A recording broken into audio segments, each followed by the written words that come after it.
Vamos lá para Atos dos Apóstolos, capítulo 2, verso 1. No dia de Pentecostes, todos estavam reunidos em um só lugar. De repente veio do céu um som como de um poderoso vendaval, encheu a casa onde os apóstolos estavam sentados. Então surgiu algo semelhante. Olha, semelhante, não era um fogo, semelhante a línguas de fogo que pousaram sobre cada um deles. Todos ficaram cheios do Espírito Santo e começaram a falar em outras línguas conforme o Espírito os habilitava. Naquela época os judeus devotos de todas as nações vieram em Jerusalém. Quando ouviram o som das vozes, vieram correndo e ficaram espantados, pois cada um deles ouvia no seu próprio idioma. Muitos admirados exclamavam: como isto é possível? Estes homens não são todos os galileus? No entanto, cada um de nós ouve falar no seu próprio idioma. Eles estão dizendo: esses homens não são os galileus, lá os nazarenos, aquele povo analfabeto, aquele povo sem cultura, aquele povo que não sabe falar nem a língua deles direito, e eles estão falando na nossa língua. O que eles estão querendo dizer? Muito admirados exclamavam, no entanto, cada um fala no nosso próprio idioma.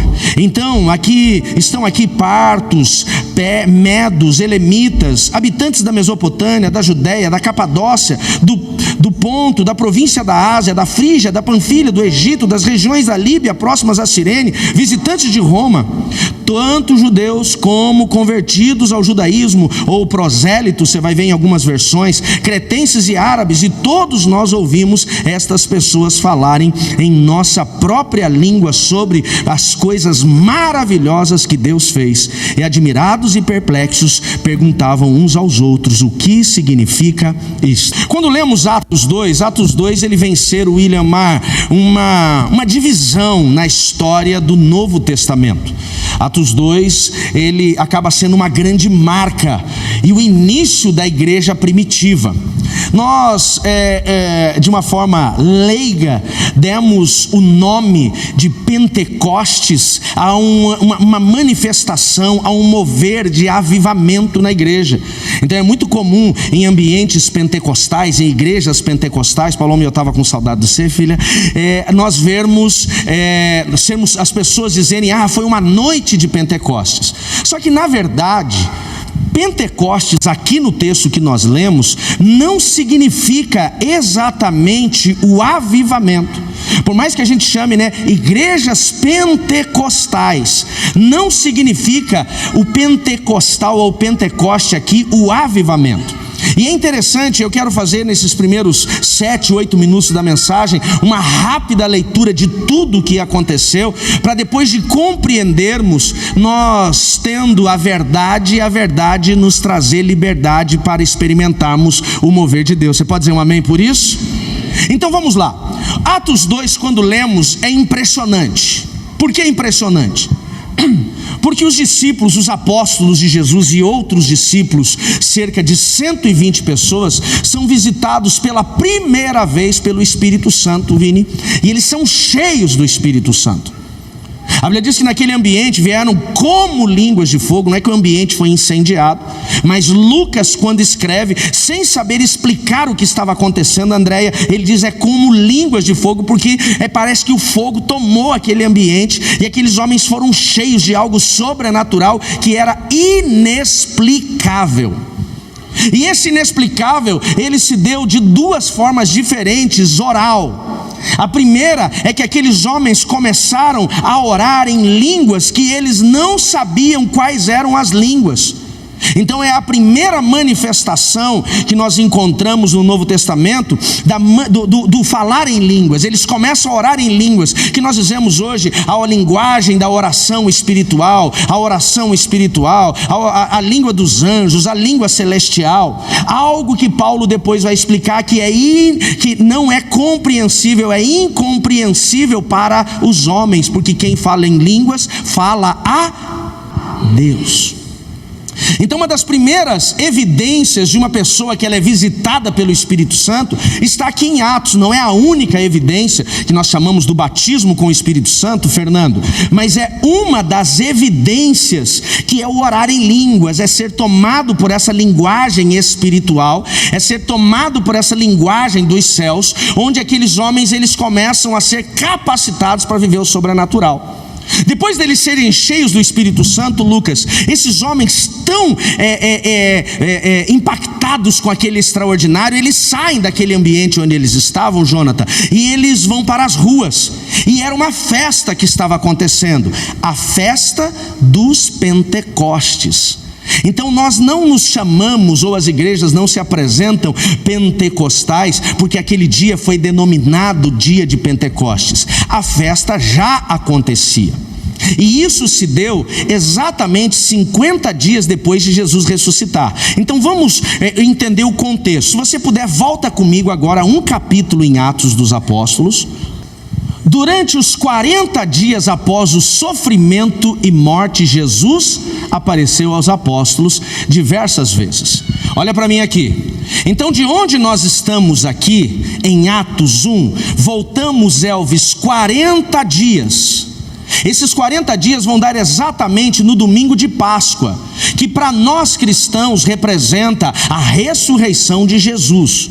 Mas para o judeu, o domingo de Páscoa representava a libertação de Israel do Egito. Quando Deus tira, Fábio, toda a nação do Egito da escravidão, toda a nação de Israel da escravidão do Egito, antes deles saírem, eles celebram a primeira Páscoa, o Pachá, a passagem, onde eles são libertos. E todos os anos, então, eles celebravam a Páscoa conforme aquilo que Deus ordenou.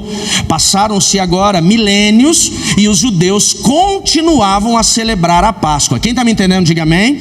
Pastor, você parece que está dando aula para os juniores. Eu estou tentando deixar todo mundo no mesmo nível. Eu sei que tem muita gente que já sabe o que eu estou pregando, mas tem pessoas que têm uma caminhada cristã um pouco mais recente, e isso é importante. Então a Páscoa, ano a ano os judeus celebravam. Ficaram um tempo do exílio sem celebrar, um tempo que eles se afastaram lá em 2 Reis sem celebrar, mas a cultura, ela deveria ser aplicada, e aqui eles retomam essa cultura de celebrar a Páscoa. Jesus, ele se entrega à morte. Os romanos matam Jesus, incitado pelos fariseus, exatamente no domingo, na sexta-feira da paixão, que nós chamamos, e que era o início do Shabá para o judeu. E ele ressuscita exatamente, Teia, no domingo de Páscoa, trazendo um paralelo à libertação da nação de Israel do Egito, com a libertação de toda a humanidade das garras do diabo e do pecado. Dá uma glória a Deus por isso.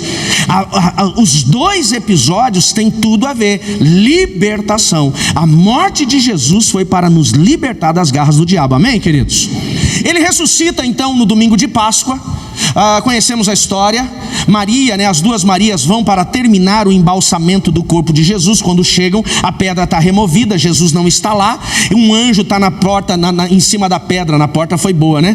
Na abertura da tumba, perguntando: o que fazem aqui? Ele não está mais aqui. Ele disse que ressuscitaria. As mulheres voltam, falam para os apóstolos. Eles retornam, veem aquele lugar vazio, enquanto encontram só o tecido que o envolvia, que hoje é chamado do santo sudário. Estou resumindo. Então aqueles homens entendem que Jesus, ele ressuscitou. Jesus tem um primeiro encontro com alguns discípulos, 2 mais específicos, no caminho de Emaús. Depois os olhos deles são abertos. Depois Jesus encontra os apóstolos, os 11 que restaram, uma primeira vez em uma casa que eles estavam fechados, escondidos. Depois ele encontra uma segunda vez, provavelmente nessa mesma casa ou em uma outra casa que eles continuavam escondidos, quando Tomé pede para tocar na ferida dele, já que ele não estava na primeira, então não eram os 11, eram apenas 10. E agora Jesus aparece para eles uma terceira vez, que é exatamente aqui em Atos 3, 40 dias depois da sua ressurreição. Essa terceira vez é aquele episódio que os discípulos estão pescando. E Jesus está à beira da praia e fala para eles: joga a rede do outro lado. Quem lembra do episódio, diga amém.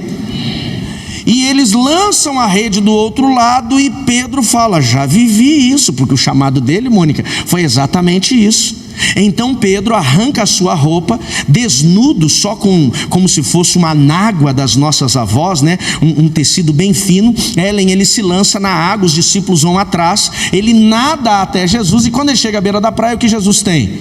Uma fogueira, uma grelhinha e um churrasco de pescada. Ele serve e ninguém ousa perguntar quem era, porque eles sabiam que era Jesus com o seu corpo glorificado. Amém, queridos? Seu corpo glorificado. Depois desse jantar, dessa refeição, melhor dizendo, não era um jantar, depois dessa refeição, Jesus então traz algumas direções aos seus discípulos, que nós vamos ver na teologia, chamado a grande comissão. Volta o texto na continuidade, o verso 4. Então o verso 3 diz: durante 40 dias após o sofrimento da morte, Jesus aparece aos seus discípulos diversas vezes, mais especificamente aos apóstolos 3, e lhes apresentou muitas provas claras que estava vivo, e lhes falou do reino de Deus. Cada vez que ele apareceu, Neide, ele vai trazendo algumas direções. Verso 4: certa ocasião, que é essa última vez, enquanto comia com eles, deu-lhes a seguinte ordem: não saiam de Jerusalém até o Pai, Deus, enviar a promessa como lhes disse antes.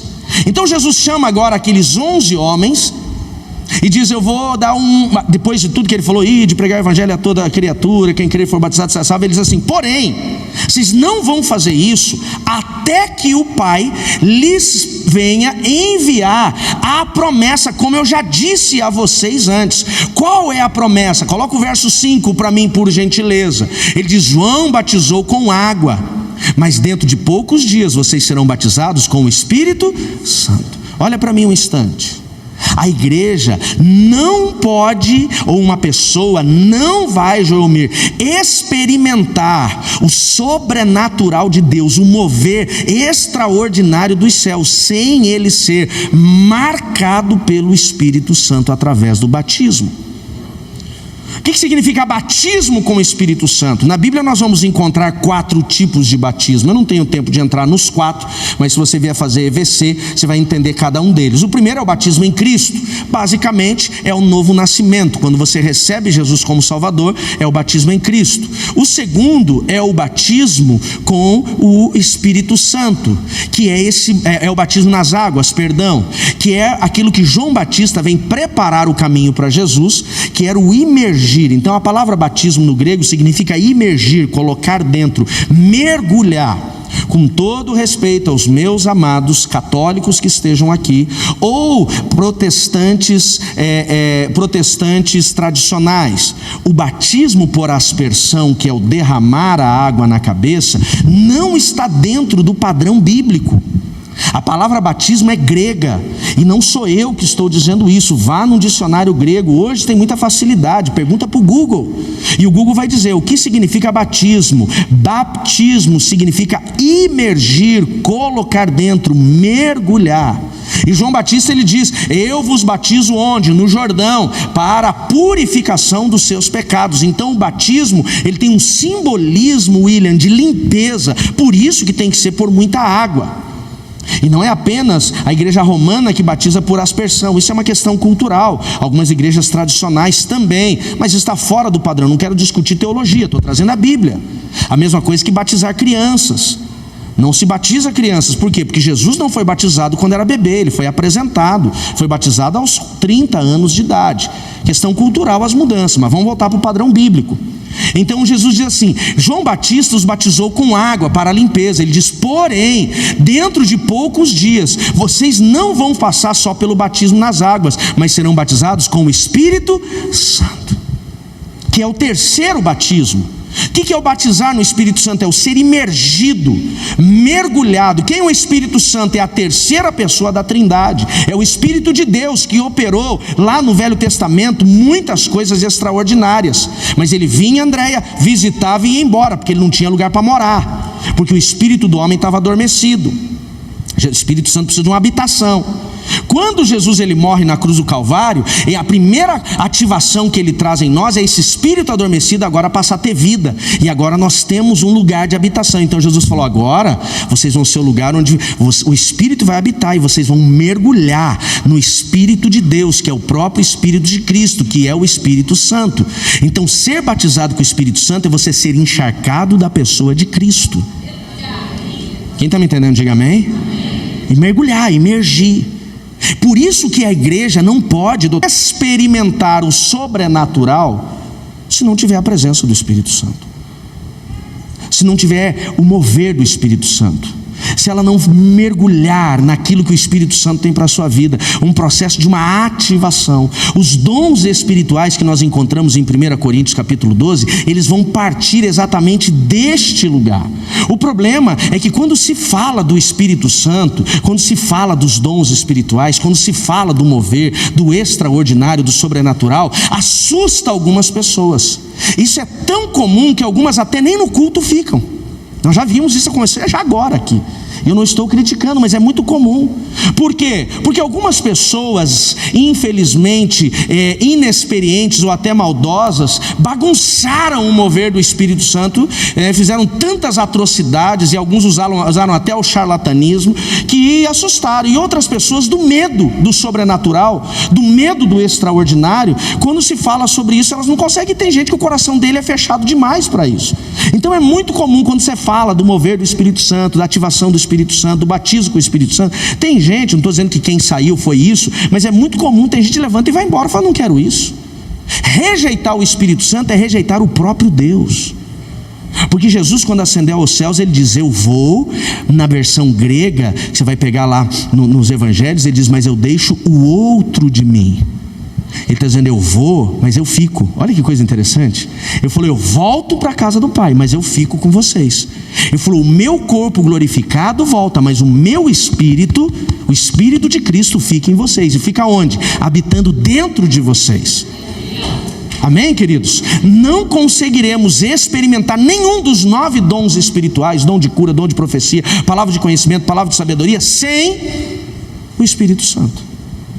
O primeiro passo é esse, e o exemplo é nítido aqui. Nós vamos ver os discípulos, Ana, caminhando com Jesus, e depois da morte de Jesus, de uma forma, até Atos 2, e Adilson, uma outra forma depois de Atos 2.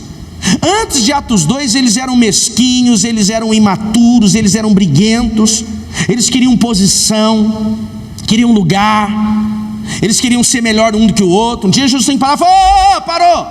Quem quer ser maior do que o outro, sirva. Por quê? Porque eles estavam de patifaria. Eu vou ser o maior. Os caras, quando eles foram visitados pelo Espírito Santo, meu amigo, um só sermão, uma só pregação, 3.000 pessoas se converteram. Não, glória a Deus. Pedro corta a espada do soldado, o Malcolm, quando vai prender Jesus. Pedro era o cara da faca, meu irmão. Ele gostava de uma treta. Pedro é um cara encrenqueiro. Quando Pedro é visitado pelo Espírito Santo, aquele cara que cortava a orelha, aquele cara da encrenca, aquele cara da treta, ele entra no templo um dia, um mendigo pede para ele, dá uma esmolinha por favor. Ele falou, ouro não tenho, prata não tenho, mas o que eu tenho eu te dou, levanta e anda. O cara foi curado. Você consegue entender isso? É esse o sobrenatural que o Espírito Santo vai nos habilitar. O problema é que o Espírito Santo, para uma parte da igreja evangélica de Cristo, se tornou um Deus desconhecido. As pessoas querem o favor de Deus, elas querem a bênção de Deus, elas querem o livramento de Deus, elas querem a proteção de Deus, mas quando fala do poder de Deus, Kleber, tem gente que não quer. Porque ele tem medo daquilo que ele não conhece. O meu objetivo nessa série de mensagens não o meu, mas o Espírito Santo, é te levar a conhecê-lo de uma forma ímpar e sobrenatural, André, ao nível do... O cara é visitado por Deus de uma forma tão ímpar e sobrenatural, é tão intenso o que acontece com ele, que ele se torna o principal apóstolo da igreja. E a igreja primitiva, ela não era uma igreja que só vivia de bênção, de proteção. Lembrei onde eu estava. Era uma igreja que buscava só o favor, uma igreja que visitava só a bênção, mas uma igreja que ela vivia o sobrenatural. Quando Pedro ele é preso, a Bíblia diz que foi Pedro? Não, foi Paulo, perdão. Paulo e Silas presos na prisão. Pedro também foi preso, mas quando Paulo e Silas estavam presos na prisão, aqueles homens estavam tão cheios do Espírito Santo que eles começaram a cantar. Eles começaram a adorar. Pastor, o que eles cantavam? Não sei o que eles cantavam, mas eles adoravam a Jesus. E a Bíblia diz que a adoração daqueles homens foi tão intensa, tão intensa. Talvez eles cantavam glória, glória, aleluia, glória, glória. E amados, o poder de Deus invade aquele lugar de tal forma que as cadeias se balançam e as portas daquele lugar se abrem. É isso que Deus quer nos levar. Onde nós venhamos parar de correr só atrás de bênção, só atrás de favor, só atrás de porta aberta, e onde nós não venhamos mais nos preocupar. Não estou dizendo que você está errado se você está buscando isso, porque a palavra de Deus promete, só que ela não promete só isso, ela promete muito mais. Dá uma glória a Deus. É muito mais. Sabe o que Deus promete na palavra? Que nós vamos impor as mãos sobre os enfermos e eles serão curados. Se nós encontrarmos uma pessoa oprimida por demônios, vamos impor as mãos sobre elas e elas serão libertas. Se nós adorarmos ao Senhor, cadeias não só físicas, mas espirituais serão despedaçadas. O meu sonho, Tiago, é enquanto a igreja estiver adorando, o ministério de louvor e adoração estiver adorando, os oprimidos comecem a ser libertos dos seus cativeiros, as prisões sejam abertas, em nome de Jesus. Gente comece a vomitar câncer, doenças comecem a ser arrancadas. É isso que Jesus chamou a gente para ser como igreja. Ele quer nos abençoar? Quer, mas é muito mais do que a bênção. Ele quer te usar. Diga assim: Deus não quer só me abençoar. Diga: Deus quer me usar de forma sobrenatural. Só que nós temos que estar dispostos para isso. Amém, queridos? Então voltamos aqui em Atos 1. Então Jesus diz, para aqueles que estavam, vocês, no verso 5, João batizou com água, mas dentro de poucos dias vocês serão batizados com o Espírito Santo. Então os que estavam com Jesus perguntaram: Senhor, será esse momento em que o Senhor vai restaurar o reino de Israel? Ainda eram menininhos, ainda eram filhotes. Estava pensando assim: então quando o Espírito Santo vier, eles pensavam assim, vem num negócio de um poder assim, um anjo de guerra que ele vai matar todos os romanos, os caras vão tudo se arrebentar, os fariseus vão tudo morrer, e agora vai manifestar o reino, eu vou virar ministro. 11 ministros. Eu falei: é aí que o Senhor vai manifestar o seu reino, é aí que nós vamos nos vingar, nós vamos matar eles tudinho. Mente deles era mais ou menos isso. Quem está entendendo, diga amém. Porém Jesus responde: o Pai já determinou o tempo e a ocasião que isso aconteça, e não cabe a vocês a saber. Ele está dizendo: ei, o Espírito Santo não vem para matar romano. Um dia esse sistema vai cair. Ele falou: mas não cabe a vocês saberem. Vocês na verdade receberão poder quando o Espírito Santo descer sobre vocês. Eles falaram: uau, é isso que nós queremos. Cara, tipo assim, vou matar 100 com uma espada. Só que eles esperavam um poder físico, Lise. E Jesus diz: mas o poder que vocês vão receber, entendo, aqui eu abro um outro parênteses. Por que para podermos manifestar os dons de Deus, precisamos dessa experiência com o Espírito Santo? Porque é o Espírito Santo que traz poder. É Ele que traz poder. Ele diz assim: vocês receberão poder quando o Espírito Santo descer sobre vocês, então vocês serão minhas testemunhas em toda parte. Então vocês vão me testemunhar. O poder é para testemunhar. O poder é para pregar. O poder é para falar. Só que você não prega só com o que você fala, você prega com o que você ministra, você prega com o que você vive. Posso ouvir um amém sobre isso?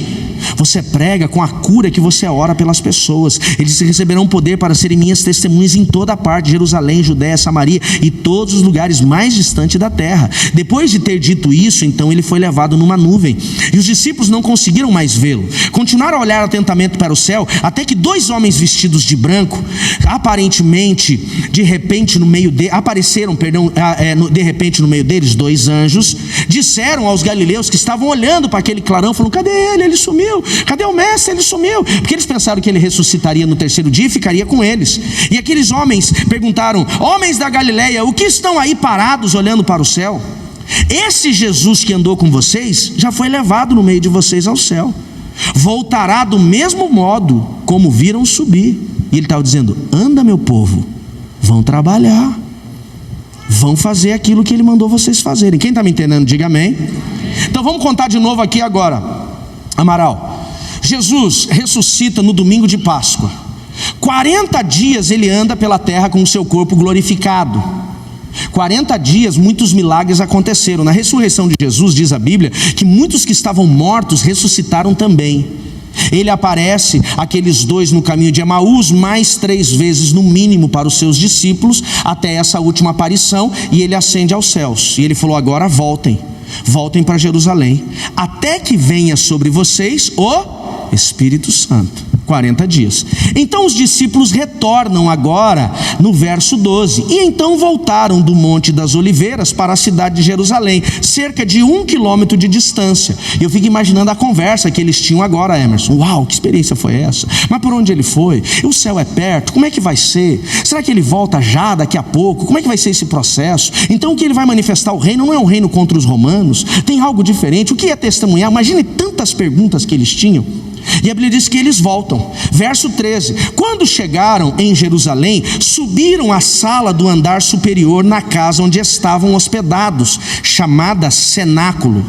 Ali estava Pedro, João, Tiago, André, Filipe, Tomé, Bartolomeu, Mateus, Tiago de Alfeu, Simão Zelote, Judas, filho de Tiago. Quem não sabe o nome dos discípulos, agora já sabe onde encontrá-los. Ele está aqui apresentando para nós. Todos os apóstolos de Jesus estavam ali, e todos então se reuniram em oração em um só propósito, acompanhados também de algumas mulheres, Maria, mãe de Jesus, e dos irmãos dele. Agora esses homens voltam para Jerusalém e falam: o que nós vamos fazer? Ele falou: nós temos que entender o que fazer. E eles vão para um lugar que a Bíblia chama de cenáculo. Aqui a história diz para nós que esse ambiente, não está na Bíblia exatamente isso, ele é na verdade o ático, o sótão, o andar superior da casa de uma mulher chamada Maria. Não é a Maria mãe de Jesus, não é a Maria liberta lá da prostituição, mas a Maria chamada mãe de João Marcos. Quem é João Marcos? João Marcos foi um dos 4 escritores dos evangelhos, Cláudia. Então nós temos 2 apóstolos de Jesus que escreveram evangelhos, que é João e Mateus. Depois nós temos Lucas escrevendo um evangelho contado pelos apóstolos, porque ele não andou com Jesus, mas andou com Paulo, inclusive também é o escritor de Atos dos Apóstolos. E encontramos depois Marcos. Marcos aqui era um jovenzinho, provavelmente um adolescente de 12, 13 anos. Eu vejo Marcos assim muito parecido com o André, eu penso, o meu André, na posição dele. João Marcos, ele, quando Jesus foi preso, lá no Getsemane, houve um alvoroço: pega ele, prende. Jesus falou: por que vem com pau e pedra? E Jesus diz: eu sou. E os soldados caem. João Marcos sai de dentro da sua casa, que provavelmente é perto do Getsemane, e ele estava dormindo desnudo. E a Bíblia diz que ele pegou a Bíblia não, né? O historiador diz que ele pegou um lençol e enrolou no corpo. Quando a orelha do soldado Malcolm lá é cortada por Pedro, dá todo um alvoroço. Marcos sai correndo, e ele inclusive cai o seu lençol e ele sai nu. Então você vai ver que um rapaz, ele mesmo escreve na história, ele não conta que é ele de vergonha, né? E ele diz assim: e no meio daquela correria, um daqueles que andavam com Jesus caiu o seu lençol do corpo e ele sai correndo. Então ele já caminhava com Jesus ainda muito pequeno, e a mãe dele, Maria, era uma das mulheres que seguiam Jesus e provavelmente investiu no ministério de Jesus. Provavelmente essa casa que os discípulos voltaram foi aquele cenáculo que Jesus fez a última ceia. Quem lembra do episódio da última ceia, diga amém. Então ela cede aquele ambiente, e depois da última ceia, aquele ambiente começa a se tornar um ambiente onde os apóstolos de Jesus, os seguidores mais íntimos de Jesus, se reuniam para fazer, suas orações, para conversar sobre o que estava acontecendo. Ali estavam então eles agora, 40 dias depois da ressurreição de Jesus, onde? Na casa de João Marcos. E ali eles ficam mais 10 dias, até Atos dos Apóstolos 2, o dia de Pentecostes. Pastor, como é que você sabe que exatamente são 10 dias? Vamos pegar a cultura judaica. Domingo de Páscoa se celebra o quê? Domingo de Páscoa celebra a libertação de Israel do Egito. Todo judeu deve parar na sexta-feira, no Pachá, fazer um cordeiro junto com a sua família, comunhão, passar o sábado quietinho, e no domingo de Páscoa celebrar essa libertação. Terminou o domingo de Páscoa, conta-se, Davi, 7 domingos. 7 domingos mais um, que era o dia seguinte. 7 domingos depois da Páscoa se celebra, Maurício, agora o dia de Pentecostes. Cultura judaica de novo. Saíram do Egito.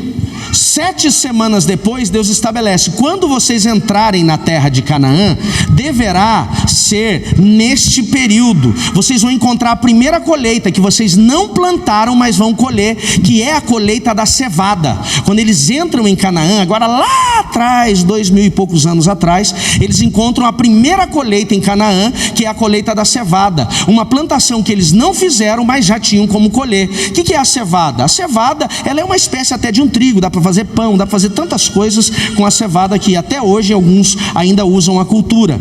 Ele falou, então naquele dia que vocês encontrarem uma colheita pronta, sem terem plantado, vocês vão fazer uma festa, e essa festa será chamada a festa da cega, da ceifa, a festa da colheita, a festa de Pentecostes. Quem está comigo, diga amém. Então conta comigo, do dia de Páscoa até Jesus, 40 dias. Do dia que eles encontram Jesus e ele ascende aos céus, mais 10 dias acontece agora, domingo de Pentecostes. Então os discípulos, Gerson, ficaram do dia que eles encontraram Jesus pela última vez até o domingo de Pentecostes reunidos. E o que esses caras ficaram fazendo? Na verdade eu tenho só 2 minutos para terminar a mensagem, mas é agora que eu começo a pregação. Tudo isso até agora foi só introdução. Eu não tinha como chegar aqui sem contar toda essa história para vocês, desculpa ela ser longa. O que aconteceu em Atos dos Apóstolos capítulo 2, teve uma construção. Esse avivamento que eles viveram, essa manifestação sobrenatural, daqueles homens não serem visitados, aqueles homens e mulheres não serem visitados apenas por uma manifestação extraordinária do Espírito Santo, onde eles conhecem a linguagem dos céus, mas também saem pelas ruas e começam a falar com todos os que estavam lá em suas próprias línguas, que eu comecei a falar isso e me perdi lá atrás. Eles começam a conversar com todos os povos que estavam em Jerusalém, celebrando o Pentecostes, na língua deles. Tinham judeus helênicos que não falavam a língua judaica, o hebraico, mas falavam a língua helênica, eles falavam na sua língua. Tinham judeus nascidos no Egito que não falavam a língua hebraica, mas falavam a língua egípcia, eles falavam nas suas línguas, só que eram homens iletrados, analfabetos, gente para nós como se fosse do interior. Por isso que aquele povo ficou tão abismado. E não foram só eles falarem na língua dos anjos e nem falarem na linguagem que eles não conheciam que impactou, mas foi o que eles começaram a falar. E a Bíblia diz, Tiago, que eles começaram a falar, e Milson, aquele povo falou que eles falam são as maravilhas de Deus. Eles começaram a falar aquilo que ninguém até aquele momento tinha ouvido falar sobre Deus. Por isso que foi tão impactante, Renata, que 3.000 se converteram ao cristianismo. Dá uma glória a Deus por isso. E a igreja, ela começa ali. Um dia tem 120 no cenáculo, eram 120 pessoas. No outro dia era 3.120. Curas começam a acontecer, o extraordinário começa a acontecer, aqueles homens começam a mover o céu na terra de uma forma sobrenatural. Quem quer mover o céu na terra de uma forma sobrenatural, diga amém. Deus poderia usar os anjos, mas Ele quer, Vanessa, usar você e eu. É isso que eu quero que vocês entendam. Quem não entende, levanta e vai embora. E eu sei disso, não gostaria que fosse, mas tem gente que não entende e ele não quer. Mas gente, o mais lindo não é a bênção, o mais lindo é o poder de Deus sobre as nossas vidas, onde nós somos instrumentos dele. Amém, queridos?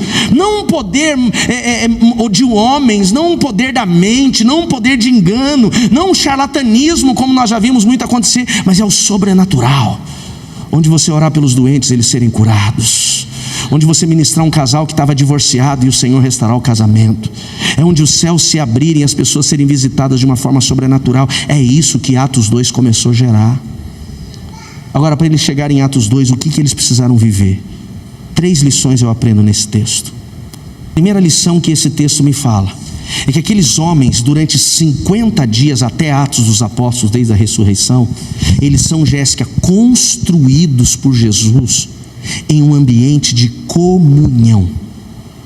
Uma das principais marcas dos discípulos de Jesus até a sua morte era a falta de comunhão. Eles não tinham comunhão. Pastor, eu quero viver o sobrenatural. Quem quer viver o sobrenatural, diga amém. Meu irmão, o primeiro passo para chegar em Atos 2 é Jesus reunir esses caras em comunhão. O que é comunhão? Harmonia. O que é harmonia? Harmonia no modo de sentir, experimentar o Evangelho, harmonia no modo de pensar como igreja, harmonia no modo de agir como igreja, harmonia na identidade. Sabe por que a igreja de Jesus, não estou dizendo a nova aliança, mas a igreja de Jesus, ela está tão longe, Maurício, de orar pelos enfermos e eles serem curados, pelos mortos e eles ressuscitaram, porque talvez o que está faltando para nós, Fernanda, é exatamente a harmonia. Comunhão.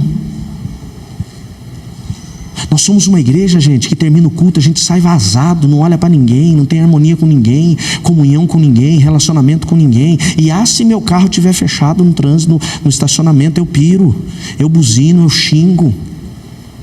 Sabe quando nós vamos, por favor, coloque amor nas minhas palavras. Sabe quando que nós vamos experimentar Atos 2? Quando nós esquecermos isso e viver harmonia. Quando teu coração começar a tocar aquele birimbau do Satanás, sabe? Você vai entrar para a guerra, você fala, eu não vou, eu vou viver harmonia. Harmonia dentro de casa, harmonia no casamento, harmonia no ministério, harmonia no grupo. Quando nós começarmos a viver harmonia, meu irmão, a primeira música tocada no louvor de adoração, as pessoas estão quebrantadas aqui na frente. Pensar igual, agir igual, ter a mesma identidade. Jesus precisou, depois de 3 anos de ministério, trabalhar 50 dias para esses homens aprenderem a viver em comunhão depois que o perderam. Porque o que colava aqueles homens antes era Jesus. No entanto, quando Jesus morreu, separaram. Quem está entendendo, diga amém. E separaram. É essa harmonia que não permite eu e você vivermos o extraordinário. E sabe onde as trevas, Jefferson, tem mais trabalhado? Em quebrar a nossa harmonia. Por que falta poder de Deus lá na minha e na sua casa? Eu estou colocando na minha e na sua só para a gente ficar, para não ser ofensivo. Porque a gente não tem harmonia. Cada um anda de um jeito, cada um faz de um jeito, cada um fala de um jeito, cada um sente de um jeito. Pastor, por que falta Deus na minha casa? Porque está faltando essa harmonia. Às vezes somos nós mesmos que geramos, ou as trevas trabalhando. E Vanessa, pensa numa ação maligna, é a harmonia, a falta de harmonia, a quebra de harmonia em ministério. Cada um pensa de um jeito, cada um faz de um jeito. Por que Deus coloca o governo, o cabeça em um ambiente, a liderança em um ambiente como marido, como chefe, como pastor, como sacerdote? Porque ali tem uma visão. A coisa que mais me traz dificuldade, pastor, o cara chega e fala, não, mas é que a minha visão é diferente. Pô, meu irmão, então, visão mais visão dá 2 visões, divisões vai dar pau. Ou você entende ou não entende, não tem o que fazer. Eu não sou o cara que sabe tudo, não. Mas a gente tem que andar para um lugar. Quem está me entendendo, diga amém. Harmonia.